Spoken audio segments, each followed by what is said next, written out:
This happens on Okeechobee Boulevard near State Road 7. A fatal crash. A blue Infiniti QX80 is the suspected vehicle, and it only pulls into this McDonald's lot because strangers lay on the horn, chase it down, and force it to stop. This video is for documentary and analysis. We're not here to convict anyone. We're here to follow what the footage and statements show. Now watch closely. What the driver says, and what witnesses swear under oath, don't match. Police locate the blue Infiniti in a parking lot, and the first thing they notice isn't the driver running back to help. It's a man who can barely stay on his feet. He's unsteady, slurred, nodding off.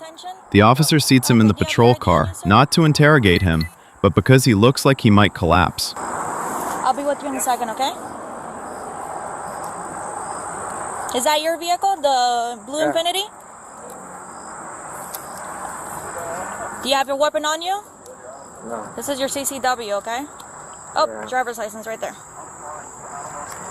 Okay, got this. Thank you. Oh, don't. Sorry. You okay? Here. Oh, don't fall. I'm gonna sit you in my vehicle so you don't fall, okay? Yeah. You'll hear the officer say he's not questioning him yet. That's intentional. I hear you. In a fatal crash, they keep statements clean and wait for investigators. But one thing is already clear on camera. This driver appears seriously impaired. Okay, I'm gonna sit you in my vehicle with AC, okay? You're not in handcuffs or anything. Okay. Right here, though.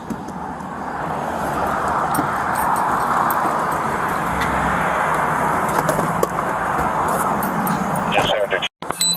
An officer's gonna come talk to you about it. I'm just standing by. I guess there was an accident. So, I'm just waiting for them, okay? The reason I saw you here is because I didn't want you to fall. Okay? You okay? You need medics? Okay. Pardon? I get a lawyer. Okay. I hear you. I'm not asking you any questions or anything, okay? Once the officer comes to talk to you... I don't know what's going on. Okay. They'll explain everything. Like I said, I'm just standing by until the officer gets here. Thank you. And then he'll explain everything, okay? Thank you. Yep. All right, where did this guy get struck? Up here. Huh? That's where he's up at. At first, it's chaos, debris, scattered items, and witnesses who only saw the aftermath. But then police start separating people into two groups, those who saw the impact and those who only saw what came after. I'm guessing is the one that's all the way At up. the flashing lights, yeah. Okay. So this is a witness. This guy got hit. Somewhere actually back here. He can't confirm or deny if the bike was traveling east or west. So like if he got clipped, but he just saw the body flying. But he's saying it was about here, give or take, anyway. Yep. All right. Alrighty, sir. Thank you so much for hanging around. You're Gerard?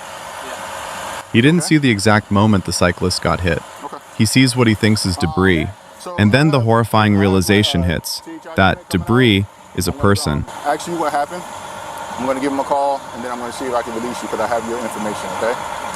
That means... If he does, Yeah. so Who's coming? it's basically traffic homicide investigator. It's coming out, so I'll just give him a call. I'll find out from you what happened, be able to tell him what's going on, and then we'll probably be able to release you, okay? Can you tell me what happened? I'm just driving behind a BMW, and the car in front of him was a black car. I don't know what vehicle it was. I saw debris fly up. I didn't know what it was. And the car behind him swerved, and I looked over and I seen him. He flew through the air. I didn't know it was a body until I thought it was just debris. I looked over, he was face down. I pulled over immediately, ran over to him, and called EMS. That was it. Okay. Thank you for And then a couple people stopped after the fact that were behind me, and they helped administer CPR on him, but he never pulled. Did you see the bicyclist driving? Was it a male? I take it a male. Yes. Okay. Did you see him driving? I mean, he was No, driving. I didn't see a bicycle. I didn't see a bicycle. Okay. That's what I'm saying. Like All you saw all was- I saw was the debris. That's what Okay. it looked like to me. I didn't No, it was bicycle. Car debris or road? No, all his bikes, his stuff. All that? You started seeing all that? That got hit by the car. I didn't know what it was until I saw the body, and then I realized it was somebody on the bike. Okay. Okay, thank you. Let me give a call because, like you said... Now it turns official. The officer needs sworn statements because Bodycam captures the aftermath. Witnesses help reconstruct what happened on the roadway. What car was it that, was that BMW that you was talking about, or the black? No, the BMW was behind the one that hit it. It was a black SUV.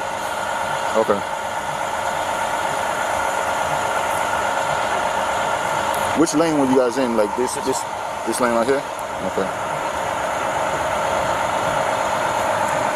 I didn't see him. The bicyclist? Until right. It happened. And then you saw him flying in the air, kind of over. Witness gives the clearest narrative. The blue Infiniti is in the right lane near the bike lane, then suddenly swerves toward the shoulder. And this is the detail that changes everything. After impact, the vehicle doesn't brake. It doesn't pull over. It just keeps moving. Then, after being forced to stop, the driver's first words are, "What did I do wrong?" Like he genuinely doesn't understand why anyone is chasing him. East of State Road 7 on Okeechobee Blvd. All right, Mr. King. Okay. Run me through real quick what happened. Are you okay? Now we get the central moment. Police ask the driver basic questions, and his answers raise even more red flags. He denies drinking that day, but admits he takes a lot of medication, can't name what he took, and can't explain the crash. Meanwhile, on camera, his speech is slow, his focus is off, and he appears to be nodding. This is the core contradiction. Witnesses describe a hit and run. The driver describes confusion. Those two stories can't both be true in the same way. In reference to work, where is work exactly at? Congress Avenue. Congress Avenue? Delray Beach. Okay. And you were going home then, you said? Okay. And you said there was an accident, but you don't know anything about the accident. You were the only person that was in the vehicle. I was changing lanes from, right to left, and I don't know what happened. Okay. So you stopped here. Why did you stop here? Or how did you know that you had an accident? I heard the crash, and I stopped. You stopped? Yeah. It was a big mess, man. Okay. Yeah. It was a lot of shock and I don't know. Okay. Do you have any medical ailments or anything? No. No? Were you at the doctor's office today or the dentist for anything? No? Do you take any medication for anything? I take a lot of medication for different things. Are you taking any medication right now or on any medication right now? I take medication daily. Okay. What kind of medication? Buspirone, I don't know, a few different things. A lot of different things. Okay. Do you drink socially? Socially. Socially. Sure. Have you had anything to drink today? No. No, nothing. Okay. Did you take that medication today? Yeah. What time did you take that? But you don't remember what it was? No, I don't know, man. Okay. I'm not trying to be difficult with you. I'm just, Okay. Well, I understand. No, I noticed that you're kind of nodding a little bit and you're slurring your words. This is crazy. Okay. This is all, crazy. I understand. There's probably a lot going on. I'm freaking out. Okay. All right. Yep. All right. So, Jason, so at this point, I've got you as the person that was operating the motor vehicle at the time of the crash. Okay. The crash actually occurred, what was I say? Yeah, 3/4 of a mile, almost half a mile, 3/4 of a mile back down the road. And I have independent witnesses here that say that when the crash occurred, you made no attempt to stop and you continued westbound on Okeechobee, like you didn't even know that you were involved in a crash. And the reason that you stopped here was because a gentleman laid on his horn behind you and another gentleman got in front of you, and this is why you stopped. Okay? And that was the only reason that you stopped. Okay? So, based on your driving pattern, based on your slurred speech, based on the fact that you don't recall the accident, you take medication, you don't know what kind of medication you've taken, at this point I'm going to ask you for a blood draw, okay? In order to determine if there's anything in your system which would make you an impaired driver, okay? So I'm asking, will you consent to that blood draw? No. You're not going to consent to When that blood police draw. ask for a blood draw to So test because for you're not going to impairment, consent he to that blood refuses. draw, But the officer explains that because the crash involved a death, they'll move forward under legal procedure. In fatal crashes, investigators prioritize time-sensitive evidence. Substances change over hours, so collecting a sample quickly becomes a major part of the case. is we're going to walk over that medical rig, okay? Now, I'm going to need your cooperation in this matter, okay? At this point, based on Florida state statute, we are going to take your blood with or without your consent because you're involved in a crash that involved death, okay? So, we're going to walk over to that medical rig and we're going to go do a blood draw. Take your hands out of your pockets for me. Right. Don't worry about the door. Don't worry We'll about the close door. I'll Don't close worry the about the door. We got You the walk door. with me. You got kits? Yeah, I got it. Okay. Put your collector initial and then the date and the time on both of these.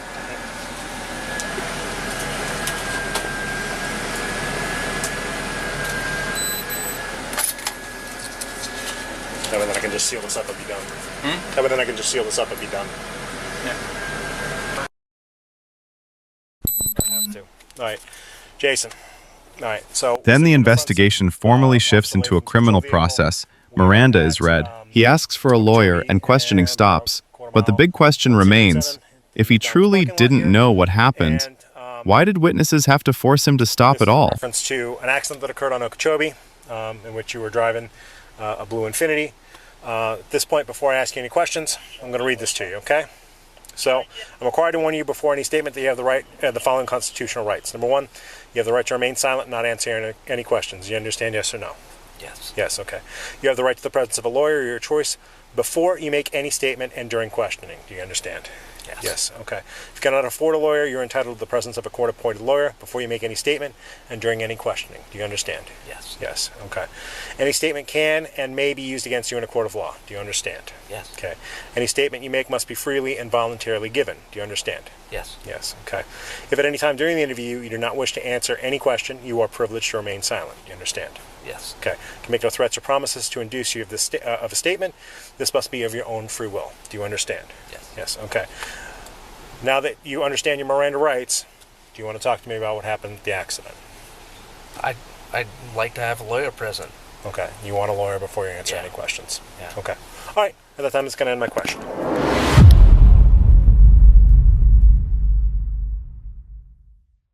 All right, let's break this down cleanly, without assumptions. We're going to walk through the timeline, the witness statements, the driver's claims, and the one piece of evidence that can confirm or destroy everything, the blood test. And before we go any further, a cyclist lost their life here. This isn't entertainment, it's accountability. Because the cold part is this. The driver says, "I don't know what happened," but witnesses swear he didn't even try to stop. Here's the case in 1 minute. 1. Impact happens along Okeechobee Blvd where a bike lane runs on the right. 2. Witnesses describe the Infinity drifting, then swerving toward the bike lane. 3. The cyclist is struck. Witnesses describe debris, pieces flying, and the victim motionless. 4. The Infinity keeps driving, no immediate stop. 5. Witnesses call 911, lay on the horn, pull alongside, and another vehicle positions in front, forcing the Infinity to finally stop at McDonald's. 6. Police contact the driver. He appears impaired on camera. 7. Blood draw becomes the focus. 8. Miranda is read. Driver requests a lawyer. Interview ends.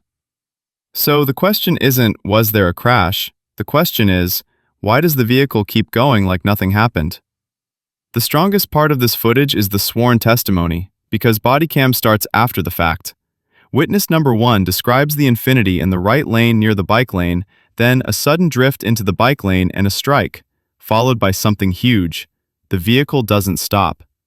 Witness number 2 adds the lead-up. Slower than traffic, weaving, drifting, then impact, then again, no stop. He describes the driver stumbling when he exits the vehicle. And to be clear, witnesses aren't judges, but sworn statements matter because they document two things investigators need: the driving pattern before impact, and the reaction after impact. Now here's where it gets heavier. The driver's story sounds like total confusion, but witnesses describe him acting like he didn't even register the crash. I'm not going to diagnose anyone, but the footage shows why police focus on impairment. 1. Slow speech, nodding, delayed responses. 2. He can't clearly recount something that just happened. 3. He admits he takes a lot of medication and can't name what he took or when. That's why the conversation pivots fast to a blood draw, because the argument isn't just did you drink? It becomes, were you impaired by anything that changes your ability to drive safely? And then comes the moment that shocks people. He refuses, and police say it's happening anyway. In fatal crashes, investigators treat biological evidence as time-sensitive. Whatever is in a driver's system changes over time, sometimes quickly. That's why a blood draw isn't a side detail. It can become the dividing line between uncertainty and proof. So when the officer explains they'll proceed under legal process because a death occurred, that's the system saying, this isn't just a fender bender, this is a death investigation. But one last thing people misread all the time, Miranda and asking for a lawyer. When he asks for a lawyer, some viewers instantly think that means he's guilty. That's not how it works. Requesting a lawyer is a constitutional right, especially in a fatal case where every word can be used later.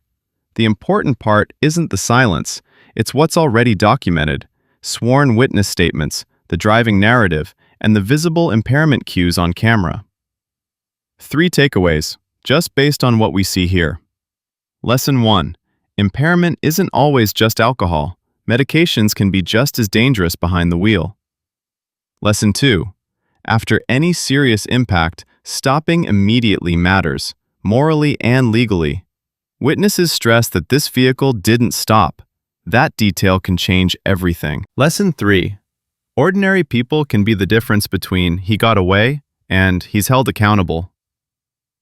The horn, the 911 call, the decision to keep eyes on the vehicle. That's what prevented this from disappearing into the night. Be honest, if you were that witness, would you chase and force the stop? Or would you back off because it's too dangerous? If you made it this far, comment "Stop the car" so I know you watched the breakdown. If you want more cases like this, clear timeline, neutral analysis, no fluff, hit like and subscribe. It helps the channel keep doing these. And the next piece, the one that answers everything, is the toxicology results and the final investigative findings. That's what will tell us whether this was alcohol, medication, something else, or a combination. Because in cases like this, one drift into a bike lane isn't just a mistake. It can end a life. Condolences to the victim's family. Drive safe. And if you're not fully alert, don't get behind the wheel.